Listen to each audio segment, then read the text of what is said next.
Olá, começa agora o primeiro vídeo do nosso especial A Era das Moedas Digitais. Eu sou Rodrigo Tolotti e nas próximas 5 semanas nós vamos tratar sobre diversos assuntos relacionados ao Bitcoin e também sobre outras moedas que estão surgindo e ganhando mercado nos últimos anos. Para este primeiro programa, recebo aqui Nicolas Golini, criador das empresas Mineirama e Uridium. Obrigado, Nicolas. Obrigado pelo convite, Rodrigo. Nesse primeiro programa, então, vamos tratar sobre o básico. O Nicolas aqui é especialista, vai ajudar a gente a entender as principais questões que permeiam aí, que o pessoal pergunta muito no nosso site. Nicolas, basicamente, o que é Bitcoin? Bitcoin, na verdade, Rodrigo, é uma forma de dinheiro digital e uma rede de transações. Então, vamos começar pelo dinheiro digital, que é o que mais importa para o pessoal. O Bitcoin ele não é muito diferente do dinheiro que a gente tem hoje, o real, o dólar, o peso. Ele é um dinheiro digital da mesma forma que o dinheiro que a gente vê no nosso internet banking. Então, quando você acessa o site do seu banco, você tem um saldo lá em reais.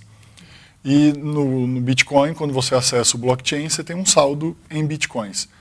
Tem as mesmas propriedades de dinheiro que o real, o dólar tem, com uma grande diferença que é que o Bitcoin, ele na verdade, ele funciona com deflação.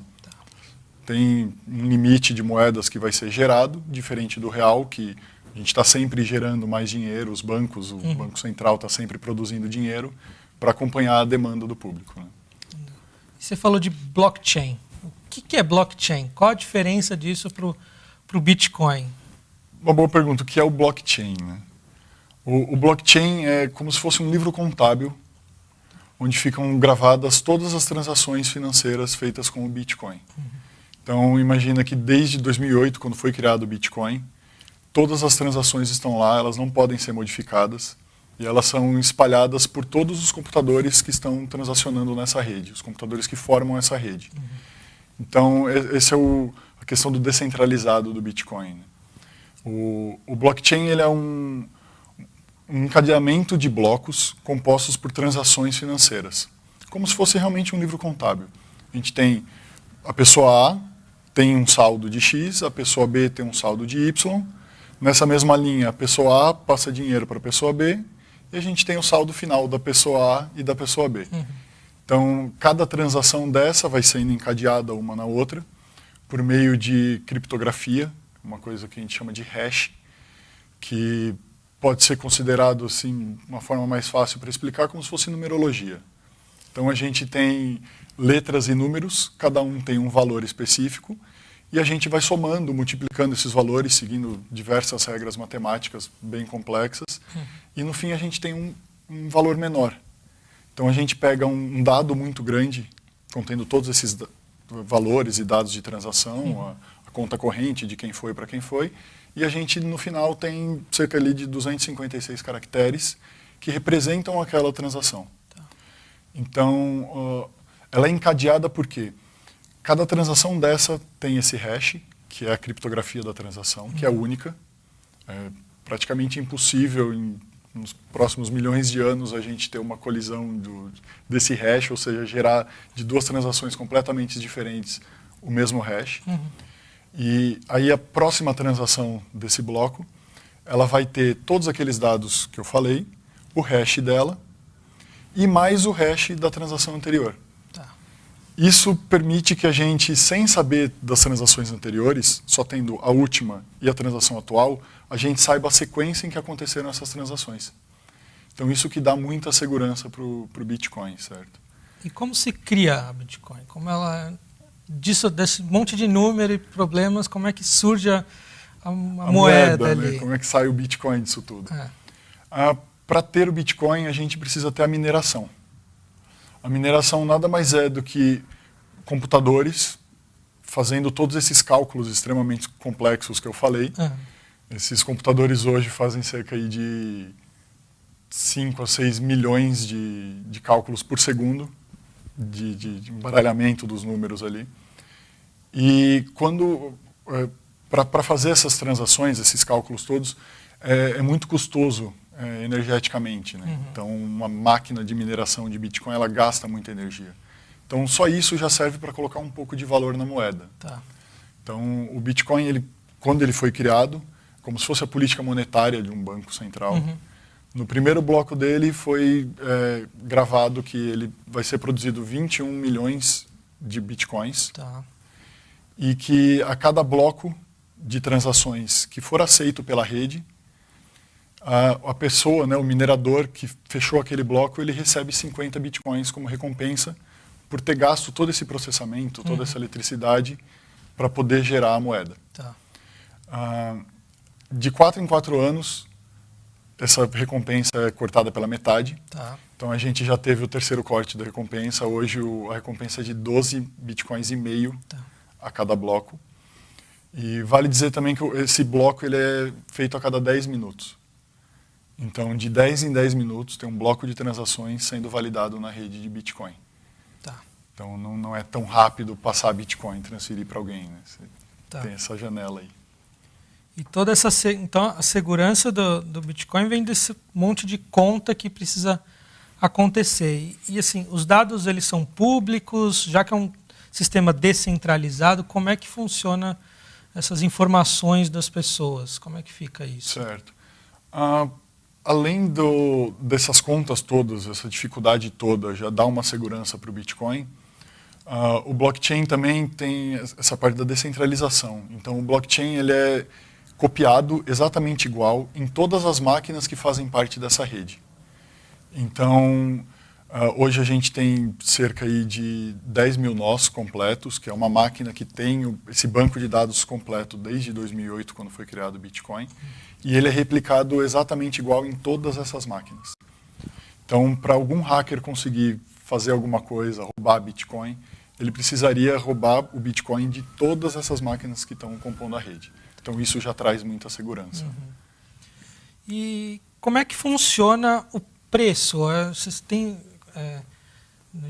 como é o lastro da moeda? Você falou que tem limite de, né, a gente vai ter um limite de moedas que vão ser criadas, diferente do dólar, real, qualquer outra moeda que a gente pode imprimir. Isso gera inflação, mas a gente tem toda essa questão. Mas e com o Bitcoin, como é que funciona a definição de preço, por exemplo? Acho que primeiro falar sobre a questão do lastro. Né? Que essa é uma pergunta que eu ouço toda hora. Quando eu vou falar de Bitcoin para alguém, apresentar a moeda digital, mas qual é o lastro da moeda? O que garante a moeda? E a resposta é simples, a mesma coisa que garante qualquer outra moeda no mundo. Hoje, o pessoal aí do mercado financeiro que está ouvindo tem que saber disso. Nenhuma moeda hoje tem lastro. O real não tem lastro, o dólar não tem lastro. O dólar parou de ter lastro em ouro em 1932. Então, o Bitcoin tem o mesmo lastro de todas as moedas. É a confiança na rede e a confiança de que isso tem um valor. Então, as pessoas que usam o Bitcoin, elas acreditam que o Bitcoin vale e sabendo também, agora falando da deflação, né, que ela é diferente das moedas, sabendo que a gente tem um limite de moedas para ser inserido no mercado, a gente sabe que o valor dela só tende a aumentar. Então, a gente já está hoje em mais ou menos 16 milhões de moedas já geradas e tem essa questão que ela divide por 2 a recompensa, então a cada 4 anos é gerado metade das moedas que foram geradas nos 4 anos anteriores. E cada vez mais tem gente querendo Bitcoin. Então o valor hoje é dado muito pela procura e a demanda que tem do Bitcoin e o tanto de Bitcoin que tem disponível. Hoje já existem muitas empresas que aceitam Bitcoin. Então aqui em São Paulo mesmo, aqui na região que a gente está, em Pinheiros, tem um restaurante aqui, 2 quarteirões, que aceita Bitcoin para pagar o almoço. A gente tem algumas quadras daqui também, um estúdio de Pilates que aceita Bitcoin. Então hoje já está um pouco mais utilizado, isso também traz mais valor para a moeda. Hoje é possível comprar carro e apartamento com Bitcoin. Coisa que não daria para se imaginar em 2008, quando ela foi criada. A primeira transação que foi feita com Bitcoin foi a compra de uma pizza por 200 mil moedas, que no valor de hoje aí foi uma conta rápida, a moeda está cerca de 10 mil reais, oscilando nesse preço, mais de 2 milhões de reais, 20 milhões de reais em pizza. Então, e você comentou anteriormente sobre mineração. Certo. Se eu quiser minerar em casa, eu consigo fazer isso? Você falou que são máquinas complexas, gasta muita energia. Mas eu consigo fazer em casa, apesar da conta de luz ficar meio alta ali, mas... Hoje o Bitcoin ele é uma moeda muito difícil de ser minerada. Também a política monetária, vamos dizer assim, do Bitcoin, gravado lá no primeiro bloco, no bloco Gênesis, que a gente chama, está também definido que quanto mais poder de mineração tem na rede, maior é a dificuldade de mineração. Não entrando muito na parte técnica, a dificuldade de mineração é o tamanho daquela conta que é feita. Então, a gente tem que fazer a conta somando valor 1, somando valor 2, e a gente já está em trilhões, esse número. Então, a gente tem que fazer um por um até chegar na conta certa. Então, hoje essa dificuldade está tão alta que você, sozinho, comprando uma máquina de minerar Bitcoin, ligando ela na tomada e na internet na sua casa, você não vai gerar quase nada de Bitcoin. Você vai ter um custo de energia muito grande. Então, hoje existem pools de mineração, que você compra uma máquina, normalmente você aloca essa máquina na mineradora, porque eles têm toda a parte de energia, a parte de segurança, manutenção das máquinas também. Ou você monta ela em casa mesmo, sabendo de todos esses riscos, a energia que vai vir um absurdo de cara, e você se liga num pool que vai te dar uma força maior para conseguir validar aqueles blocos e receber a recompensa que é dividida entre todo mundo que está nesse pool. Eu hoje minero uma outra moeda que chama Ethereum, que ela é um pouco mais simples, ela não precisa de hardware muito específico, a gente minera ela com placa de vídeo. Então, pessoal, os gamers aí vão entender que a gente pega as melhores placas de vídeo que tem no mercado, junta 8 placas de vídeo dessa num computador, liga na tomada e deixa ela lá consumindo 1 kWh, fazendo conta. E dá certo. E como é que faz para adquirir, né? Quem é minerador consegue ali a sua recompensa, mas e eu como investidor, ou se eu quiser ter ali para comprar alguma coisa com Bitcoin, como é que funciona basicamente ali a ideia de ter Bitcoin? Certo. Hoje o Bitcoin no Brasil ele é comprado por uma espécie de... É algo entre uma corretora e uma casa de câmbio, na verdade. Então, assim, quando você quer comprar dólar, você vai numa casa de câmbio, tem o valor que está especificado ali do dólar e você paga em real e recebe em dólar. Pelo Bitcoin não ter ainda nada de leis e regras de governos e países em cima, as empresas ainda não conseguem vender o Bitcoin. Então, o que se vê muito no mercado, no Brasil a gente tem cerca de 6 corretoras, é que você deposita o dinheiro para essa corretora, a corretora funciona como um banco, ela tem o seu dinheiro ali, e aí você tem um livro de ofertas, assim como funciona na bolsa ali, opções, e tem pessoas vendendo bitcoins e pessoas comprando bitcoins. Você pode ler o livro ali rapidamente, ver mais ou menos o valor que está agora, e você coloca uma oferta de compra. Quando bater com alguma oferta de venda, você vai receber os seus bitcoins. E para usar isso como dinheiro, como é que funciona?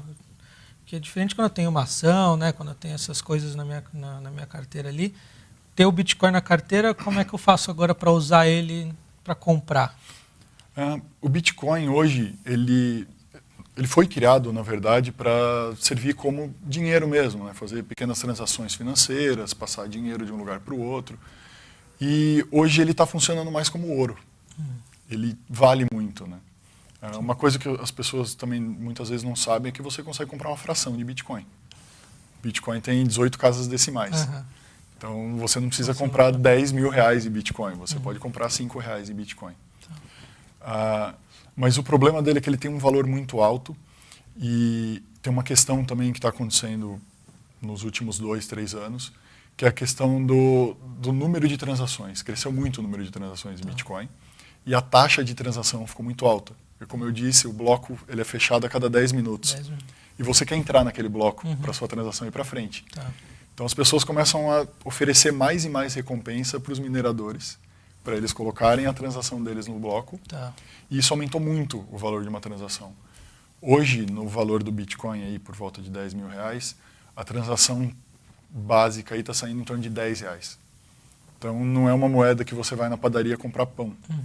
Porque imagina, taxa de transação, o cliente paga R$10 para comprar 5, 6 reais de pão. Sim. Então fica muito difícil. E tem essa questão da demora também, né? Tem a questão da demora. Imagina você na fila da padaria esperando 10 minutos para vir uma transação, contando aí que você entrou atrasado e pegou um bloco começando. Então, esses 10 minutos é para aprovar. Então seria, Isso. eu comprei o meu produto, o pãozinho, por exemplo, eu tenho que ficar ali pelo menos 10 minutos. Se a minha transação vier nesse bloco, ele vai ser aprovado em 10 minutos, aí eu posso ir embora. Né? Já tá, ultimamente... Seria mais ou menos essa ideia. Mais ou menos isso. Ultimamente a transação tem demorado algumas horas. Então fica extremamente difícil. O Bitcoin ele serve sim como, vamos dizer, não uma poupança, mas é um store of value. Né? É um investimento, não é muito... É dinheiro. A ideia de moeda para comprar está ficando um pouquinho... Isso. Acho que talvez produtos de internet, a Dell tem aceito, sim, a Microsoft, acho que esse tipo de produto, que aí seria como um cartão de crédito, que não importa demorar um dia para ser liberada a compra, sim, acho que é mais tranquilo. Acho que para o dia a dia está ficando mais difícil esse cenário para o Bitcoin, né? Mais para o investimento mesmo. Muito mais para o investimento. Legal. Vamos finalizando. E aí como é que você... Por que você defende, né? Você trabalha com isso?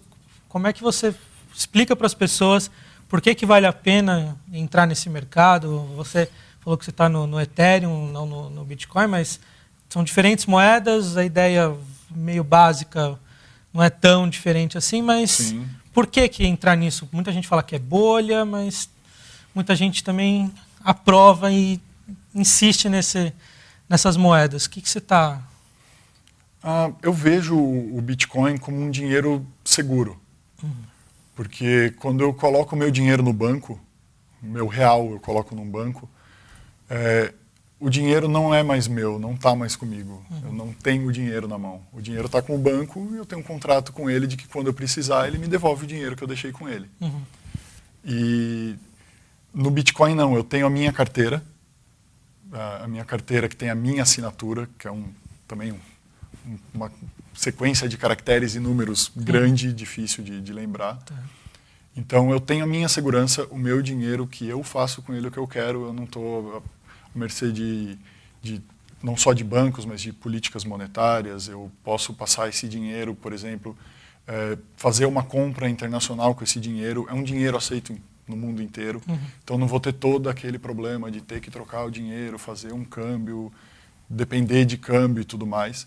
Apesar de não estar muito estável o valor do Bitcoin, ele fica meio que num valor ali que dá para aceitar essa alteração. Então, para quem está aceitando o Bitcoin para vender um produto ou um serviço, é interessante, porque não vamos contar muito com essa valorização absurda que a gente teve há 2, 3 meses atrás, que o Bitcoin subiu 200% em 15 dias.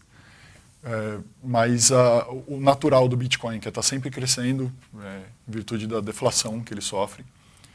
Então, é um lugar seguro para colocar seu dinheiro. E é um dinheiro que você tem certeza que vai valer mais amanhã, depois de amanhã, daqui a 5 anos. Né? Então, acho que pela segurança eu tenho colocado meus investimentos em Bitcoin e algumas outras criptomoedas. Legal. Bom, Nicolas, obrigado pela presença. Alguma última consideração que você gostaria de fazer? Sim, eu queria agradecer primeiramente pelo convite e poder estar aqui falando sobre uma coisa tão nova, tão importante. É legal o espaço que a Infomoney está abrindo para isso. Queria mais deixar um recado para o pessoal que gostou, tem vontade de investir em Bitcoin e outras criptomoedas. Tomar bastante cuidado, estudar bastante o que está acontecendo no mercado, tentar entender melhor. Isso daqui foi um bom ponto de partida para o pessoal entender, mas ir mais a fundo, assim como o pessoal que investe costuma fazer com empresas, uma análise mais profunda do que está acontecendo no mercado, para não tomar nenhum tipo de susto, cuidar bastante da segurança dessa carteira virtual também. Legal, obrigado. Na próxima semana, então, a gente vai tratar sobre Bitcoin como meio de pagamento. Então não se esqueça de se inscrever para receber nossas atualizações. Muito obrigado e até a próxima.